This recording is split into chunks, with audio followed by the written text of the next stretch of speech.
आज हम बात करेंगे राष्ट्रीय नवल टाइम्स के बैनर तले RNT न्यूज़ चैनल पर लखनऊ के बहुत ही वरिष्ठ समाज सेवी, राजनीतिज्ञ और हमेशा दूसरों की मदद करने वाले, पत्रकारों को आगे बढ़ाने वाले और ऐसे राष्ट्रीय महावीर के संपादक श्री महेश मिश्रा जी से, जो बहुत काफ़ी अनुभव रखते हैं राजनीति के क्षेत्र में भी और समाज के क्षेत्र में भी। आज दीपावली के शुभ अवसर पर हम उनको सादर प्रणाम करते हैं और उनसे जानना चाहते हैं कि जो विधानसभा चुनाव 2022 आ गया है, इसमें किस तरीके से राजनीतिक दलों की धमा चौकड़ियाँ मची हुई हैं। काफ़ी लोग महंगाई का भी बहुत वो दे रहे हैं कि काफ़ी डीजल, पेट्रोल, गैस या सरसों का तेल या खाद्य वस्तुएं भी काफ़ी महंगी हैं। मैं जानना चाहूँगा कि आप क्या कहना चाहेंगे। इस समय जो भी चल रहा है, महंगाई महंगाई तो बहुत तेज़ है और महंगाई बढ़ गई है, लेकिन मजबूरी है सरकार की। सरकार भी क्या करे, क्योंकि इस समय जब हर चीज़ का दाम बढ़ रहा है तो सरकार को उस हिसाब से बढ़ाना पड़ता है। और पब्लिक भी इतनी परेशान है, उसकी परेशानी भी देखते हैं। इसके बावजूद भी सरकार छोटे लोगों के लिए, गरीबों के लिए काफ़ी काम कर रही है। और ये विधानसभा का चुनाव आ रहा है, तो जितनी राजनीतिक पार्टियां हैं वो कोई भी काम नहीं करना चाहती हैं। वो केवल सत्ता चाहती हैं और ये नहीं चाहती हैं कि कहीं भी जनता का कुछ हित हो। तो केवल बीजेपी को हराने के लिए कभी कोई एक हो जाते हैं, कभी कोई इस तरह का काम करने लगते हैं, एक दूसरे से मिलते हैं और उनका उद्देश्य कोई नहीं है। सापा हो चाहे कोई भी पार्टी हो, जितनी भी पार्टियां देखी सापा का बड़ा नाम लेते हैं, कभी कांग्रेस का लेते हैं तो कभी बीएसपी का लेते हैं, लेकिन इन्होंने सरकार में रह कर के कभी भी जनता का कुछ भला नहीं किया है। आप देख रहे हैं कि किस तरीके से भारतीय जनता पार्टी ने जो राष्ट्रवाद का नारा देते हुए राष्ट्र हित में कार्य कर रही है, जिसको सब घेर रहे हैं। आप देख रहे हैं कि धारा 370 जो काफ़ी 70 सालों से पुरानी कांग्रेस नहीं कर पाई, और प्रभु श्री राम का मंदिर जहां काफ़ी दिनों से अटका हुआ था, अपने इसके कार्यकाल में संपन्न हुआ है। जो विपक्षी दल इस पर आक्षेप कर रहे हैं, क्या मंदिर बनने से आपको कैसा महसूस हो रहा है? ये तो हिंदू समाज के लिए एक बड़ा गौरव की बात है कि जिसको हजारों वर्ष से जिसको हमारे राजा महाराजा लड़ते रहे, जिसमें हजारों हमारे जो है वो सिपाही जो है सैनिक हमारे वीरगति को प्राप्त कर गए, और उसको इन्होंने आकर के बनवा रहे हैं और बन रहा है इस समय। तो ये बड़े गौरव की बात है। इस संसार में एक नई चीज़ तैयार हो गई। अयोध्या को जिस तरह से डेवलप किया जा रहा है, अयोध्या में जिस तरह से काम हो रहा है, योगी के नेतृत्व में हमें लग रहा है कि अगली सरकार भी आना चाहिए। आप कह रहे हैं योगी सरकार पुनः वापसी के आसार बढ़े और बाकी सब दल रह जाएंगे खड़े। हाँ, ये भी एक चल रहा है कि कह सब रहे हैं, लेकिन हिंदू समाज जो है वो योगी के साथ है और वो बीजेपी के साथ है। और योगी का काम, योगी बहुत ही निहायत ईमानदार और कर्मठ एक नेता मिला है अपने प्रदेश को, जो अपने प्रदेश में केवल जनता के लिए ही काम करता है। पूरे दिन रात भर जग कर के जो आदमी इतना काम कर रहा है, तो कोई भी पार्टी बताए, चाहे कोई भी पार्टी हो, किसका नाम लें, जो सरकार में रहे, मुख्यमंत्री हो गए, उन्होंने कभी पूछो कि जनता का कुछ पूछा, जनता का कभी हाल देखा? और वो इस समय जरा भी कहीं पता चलता है तुरंत दौड़ के जाते हैं और अपना ख्याल नहीं रखते हैं। तो इस तरह के आदमी को तो दोबारा फिर चांस देना चाहिए कि जो इस देश को आगे बढ़ाए। 5 साल में कितना काम कर लेंगे? 5 साल में जो लोग 20-20 साल से राज्य कर रहे हैं, 2-2 3-3 बार सरकार में आए हैं, लेकिन इसके बावजूद उन्होंने कुछ नहीं किया, तो उनको तो पहली बार मौका मिला है, उनको दोबारा फिर मौका देना चाहिए, जिससे कि वो जनता के लिए कुछ काम करके दिखाएं। इस समय गरीबों के लिए दिवाली का समय है, चीनी दिलवा रहे हैं, कहीं राशन दिलवा रहे हैं, कहीं बच्चों के लिए कहीं कार्यक्रम कर रहे हैं, बच्चों को कपड़े दिलवा रहे हैं और हर चीज़ ऑनलाइन कर रहे हैं, ईमानदारी के लिए कोशिश कर रहे हैं। इसी से जितने बेईमान हैं, जितने भ्रष्ट हैं, वो सब उनके पीछे लगे हुए हैं। जितनी ईमानदारी इस समय आई है, उस समय कभी भी नहीं थी, किसी सरकार में नहीं थी। एक एक अधिकारी पर, एक एक नेता पर शिकंजा कसा हुआ है, जबकि उनका कोई विधायक भी, मंत्री भी 1 रुपए की बेईमानी करे, उसको पता लग जाए तो वो तुरंत हटा देता है और उसके खिलाफ कार्रवाई करता है, वो चाहे जितना बड़ा ताकतवर हो। तो बताइए, ऐसे नेता की ज़रूरत है जनता के लिए काम करे? अब आदमी जो काम करता है तो कुछ अच्छा करता है तो कहीं नहीं कर पाता है, तो उसके लिए जनता कहने लगे तो उससे तो नहीं चलता है। नेता तो ये कुर्सी पाने के लिए करते हैं, इनके देख लिया जाए, बीएसपी का छोड़ करके 10-10 विधायक सपा में जा रहे हैं, सपा के छोड़ के कांग्रेस में जा रहे हैं, उसके वहाँ जा रहे हैं। ये सब क्या, ये सब सत्ता के लोग ही है, ये सत्ता के लिए जा रहे हैं। बाकी बीएसपी के सरकार में हमेशा ब्राह्मणों का दमन हुआ है, ब्राह्मणों का दमन हर सरकार में हुआ है बीजेपी को छोड़ करके। बीजेपी में हमेशा सभी को मिला है और खासकर ब्राह्मणों को तो हमेशा सम्मान मिला है।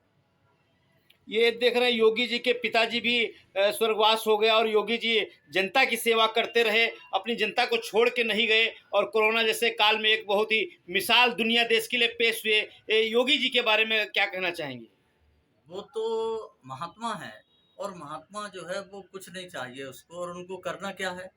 कोई भी कहे, कोई एक आदमी पूरे प्रदेश में क्या देश में साबित कर दे कि योगी जी कहीं बेईमानी की हो, किसी का 2 रुपया लिया हो, जबकि दूसरे लोग हैं जिनके लिए तमाम उछाला गया कि उन्होंने इतना लिया, उन्होंने 100 करोड़ ले लिया, उन्होंने 200 करोड़ ले लिया, लेकिन योगी जी के बारे में आज तक कोई कह नहीं पाया है। तो महात्मा आदमी है, उसको तो जनता की सेवा करना है। इसी तरह के लोगों को राजनीति में आना चाहिए और राजनीति करना चाहिए। जो न परिवार है न कहाँ कुछ ले भी लें तो ये कहाँ ले जाएंगे, ये तो सब देश में ही जाएगा, ये देश ही में रहेगा, ये देश के लिए है। हम तो कहेंगे योगी एक महान है और योगी एक ऐसा नेता मिला है, यदि इसको बनाए रखें तो ये प्रदेश की जो है वो कायाकल्प ही कर देगा, इसको बदल देगा। आप देखते गुंडागर्दी कितने चरम सीमा पर थी, देखते कितने बंदूकधारी तोपधारी दिन भर निकलते थे, अब एक भी निकलता है। जिस दिन से योगी आए तो योगी के नाम से ही भाग जाते हैं जितने गुंडे बदमाश, जितने माफिया, बड़े बड़े माफिया थे जो अपना राज्य जमाए हुए थे, चारों तरफ उनका स्टेट थी, उनकी अलग सरकार चलाते थे, वो सरकार को समझते ही नहीं थे। लेकिन आज ऐसा समय आ गया है कि उनको सरकार समझनी पड़ती और डर के मारे भाग गए हैं, या तो जेलों में बंद हैं या फिर वो भाग गए हैं, वो प्रदेश में नहीं दिखाई दे रहे हैं।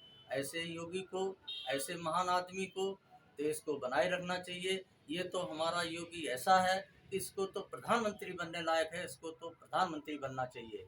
मोदी के बाद यदि कोई भी देश में है तो योगी ही इस लायक है कि उसे प्रधानमंत्री बनाना चाहिए, जिससे कि इसी तरह से देश में चले, जिसको निर्णय करने की इतनी क्षमता हो, किसी से न डरे। आप देख रहे हैं आज राष्ट्रीय Naval times RNT news channel पर राष्ट्रीय महावीर के ये वरिष्ठ संपादक हैं, आपके प्रमुख प्रकाशक मुद्रक स्वामी एवं संपादक महेश मिश्रा जी से बात कर रहे हैं। और ये बहुत ही राजनीतिक, ये माननीय मुलायम सिंह यादव से लगा करके और काफ़ी बड़े मुख्यमंत्रियों के साथ काम किए हैं, और मैंने देखा उनके भाई उदय प्रताप सिंह के साथ कार्य किए हैं और काफ़ी साथ में रहे हैं, और इतने बता रहे हैं कि किस तरीके से राजनीति की भारतीय जनता पार्टी राष्ट्रवाद का नारा देते हुए जनहित में कार्य कर रही है और बाकी सब दल व्यवसाय करने का कार्य कर रहे हैं। और ये सत्य है कि योगी जी एक अच्छे मुख्यमंत्री प्रदेश को मिले हुए हैं और उनको प्रधानमंत्री बनाने की पहली बार महेश मिश्रा घोषणा कर रहे हैं लखनऊ से कि उनको प्रधानमंत्री होना चाहिए। और जो जिस तरीके से वो कार्य कर रहे हैं, मैं ऐसे महेश मिश्रा से ये भी जानना चाहूँगा कि अभी उनका पोता रुद्राक्ष विश्व स्तर के पटल पर छाया हुआ है, कई पुस्तकें लिख चुका है, और गोंडा में अभी उत्तर प्रदेश सरकार के कैबिनेट मंत्री रमापति राम शास्त्री ने उसे सम्मानित करने का कार्य किया। और मैं दो शब्द रुद्राक्ष मिश्रा के आपके पोते के बारे में भी जानना चाहूंगा, किस तरीके से और क्या वो लिख रहा है, और पुस्तकें भी दिखाने की कृपा करें। वो बचपन से ही बहुत क्रियाशील था और बचपन से ही इतना एक्टिव था, क्रिकेट में उसका शौक था, लिखने में उसका, कहानियाँ सुनाया करता था हमको, बना बना करके कहानियाँ लाया करता था। तो उसी समय हम लोग रोकते भी थे और घर से रोका भी गया कि ये इसका पढ़ने में मन नहीं लगेगा, ये इधर उधर की सोचता रहता है। लेकिन जब उसने किताबें लिख करके उसकी किताबें छपी हैं, ये लीजेंड एंड क्रिकेट एक उसकी बुक है, एक ये बुक है उसकी, इस तरह की 2 बुकें उसने, इस तरह की 3-4 बुक छपवाई हैं। 2 बुक हमारे पास इस समय हैं जो हम दिखा रहे हैं। और युग मार्ग एक अखबार है चंडीगढ़ का, उसमें इसके आर्टिकल छपते हैं, अक्सर कई अखबारों में छपे हैं, यहाँ के भी अखबार में छपे हैं, राष्ट्रीय नवल टाइम्स में भी उसके छपे हैं। तो वो इस समय और बुक लिख रहा है और काफ़ी प्रतिभाशाली है और आगे चल के वो निकल जाएगा। हमें लग रहा है कि अच्छे से अच्छा कलाकार निकलेगा और साहित्यकार निकलेगा। अब वो अंग्रेजी, चूँकि इंग्लिश मीडियम से पढ़ता है तो अंग्रेजी में ही लिखना जानता है, ज़्यादातर अंग्रेजी में लिखता है, और 13 साल की अभी उम्र है उसकी, लेकिन वो बराबर जो है अपना प्रयास करता रहता है, पढ़ता भी है और ट्यूशन भी पढ़े, स्कूल भी जाए और सब कामों को करते हुए और उसके बाद जो है जो समय बचा करके बुक भी लिखता है अपनी। एक बुक उसकी अभी चल रही है, अभी पब्लिश होने के लिए है, लिखने में पूरी तैयारी में चल रही है, पब्लिश होगी आगे तब दिखाएंगे। उसने जो है आपके एनवायरनमेंट पे भी लिखा है और कई विषयों पे लिखा है उसने, और बिल्कुल धरातल की चीज़ लिखी है, अपनेपन की चीज़ लिखी है, जिसको कि आप पढ़ेंगे। और 25 देशों में किंडल पे और उसकी अमेज़न पे भी बुक्स बिक रही हैं और किंडल पे भी उसकी बुक्स पढ़ी जा रही हैं और 25 देशों में बराबर किंडल पे उसकी पढ़ी जा रही हैं।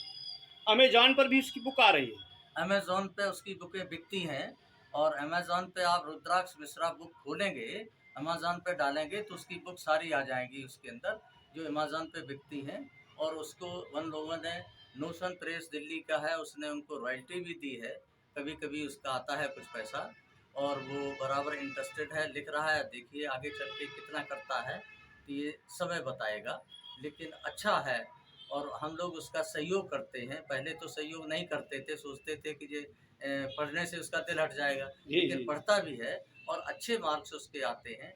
क्लास में उसकी जो है वो पोजीशन रहती है और उसके साथ ये अपने बुक भी लिख देता है और भी काम करता है, आर्टिकल भी लिखता है, आर्टिकल भेजता है, आर्टिकल अखबारों को भी भेजता है। कुछ अखबार छापते हैं, कुछ नहीं छापते हैं, तो कई अखबारों में अंग्रेज़ी में लिखता है, तो अंग्रेज़ी के अखबारों में देखा जा सकता है। आर्टिकल आप चाहें तो युगमार्ग के पिछले उसमें है, तो वो उसने के निकले हुए हैं। आप देख रहे थे कि आप बता रहे थे ये रुद्राक्ष मिश्रा की बाबा जी हैं और दादाजी जो महेश मिश्रा हैं मूलतः मैनपुरी निवासी हैं और बहुत ही अच्छे ब्राह्मण माने जाते हैं, विशेषज्ञ राजनीतिक के तो बहुत ही विश्लेषक हैं। कई मुख्यमंत्री, कई उनके सामने 50 वर्षों की राजनीति उनके सामने पड़ी हुई है। तो मैं ऐसे महेश मिश्रा जी से बात कर रहा था और मैं उनका बहुत धन्यवाद देना चाहूँगा जो राष्ट्रीय नवल टाइम्स चैनल पर आए। बहुत बहुत धन्यवाद आपका। Thank you so very kind of you. आपको दीपावली की भी परिवार से बहुत बहुत बधाई। लखनऊ से रिपोर्ट।